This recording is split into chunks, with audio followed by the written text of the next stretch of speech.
Most of our cells divide by a process called mitosis, and mitosis is used for growth, for instance from an infant to an adult to add biomass, but it's also used to replace cells that die. And again, most of our cells of our body divide through this process of mitosis.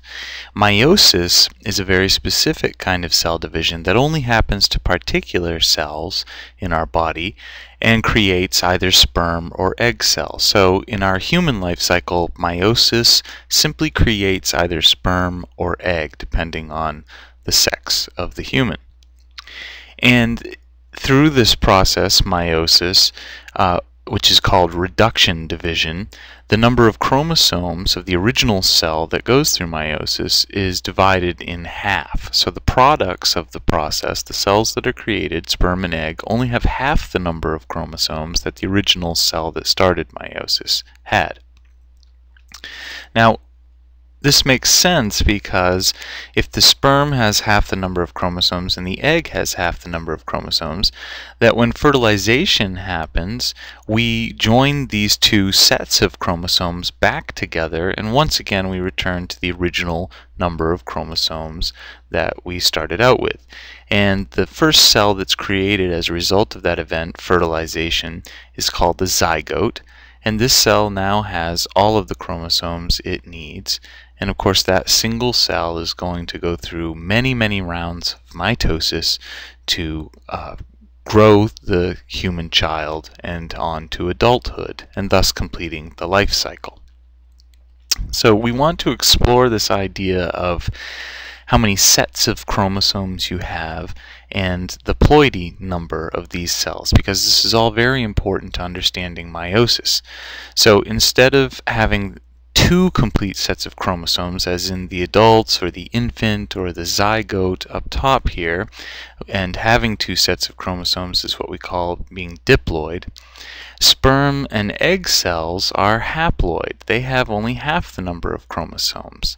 So our N number is 23, and thus diploid would be having two sets of those 23 chromosomes, or a total of 46, while the haploid state of sperm and eggs is just simply the N number, 23 chromosomes.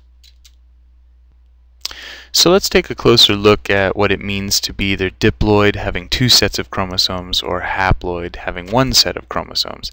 The human genome has 23 total different chromosomes, and the mother cell here, I've selected a few chromosomes to take a look at. The mother's egg cell is going to have one of each of the 23 chromosomes, thus being the haploid number. So one chromosome number 1, one chromosome number 6, and so on. Now the sperm cell from the father is also haploid, so that cell also contains just simply one chromosome number 1 and one chromosome number 6, and so on. After fertilization unites these two into one cell, which is represented by this white rectangle here, we now see that there are two chromosome number 1s, two chromosome number 6s, and that means that there are two complete sets of chromosomes and that this cell is diploid. Now these two chromosome number 1s, for instance, are the same chromosome, one from mom, one from dad, and we call those homologous chromosomes. They're the same size, they're the same shape, and of course they have the same genes on them. Now it's important to understand the difference between a gene and an allele of a gene. So for instance, the gene for finger length could be on this chromosome. However, the allele for long fingers could be on the mom's chromosome, and the allele for short fingers could be on the father's. So alleles are different forms of the same gene, and we'll talk about that more when we look at patterns of inheritance. Now it's important to remember that each and every single one of these chromosomes will be replicated during interphase in preparation for cell division. So what we see over here on the right are the same chromosomes, number 1, number 6, number 13 for instance, but that have gone through DNA replication and thus created sister chromatids. So I've outlined them in red here to be able to see them a little easier. Two sister chromatids where there was just one single chromatid to begin with, and these are exact copies to each other, and they're joined by a centromere in the middle, this point of constriction that you can see in these different chromosomes. So remember that only certain cells go through meiosis. These cells are located in our gonads, these organs that house those certain cells. Those cells go through meiosis to create gametes, sperm or egg cells. In males, the gonads are the testes, and the process of creating sperm through meiosis is called spermatogenesis. In the females, gonads are the ovaries, and the creation of eggs through meiosis is called oogenesis.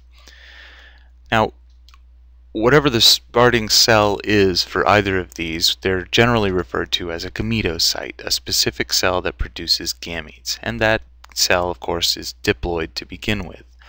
We call that a primary gametocyte.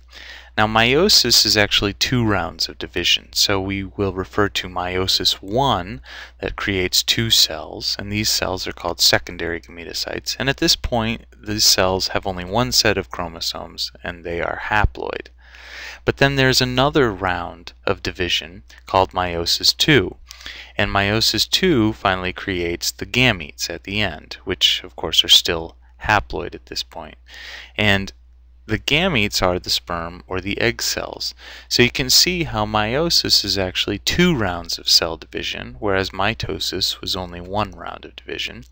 Meiosis produces 4 total daughter cells, as opposed to mitosis, which produced only 2 daughter cells.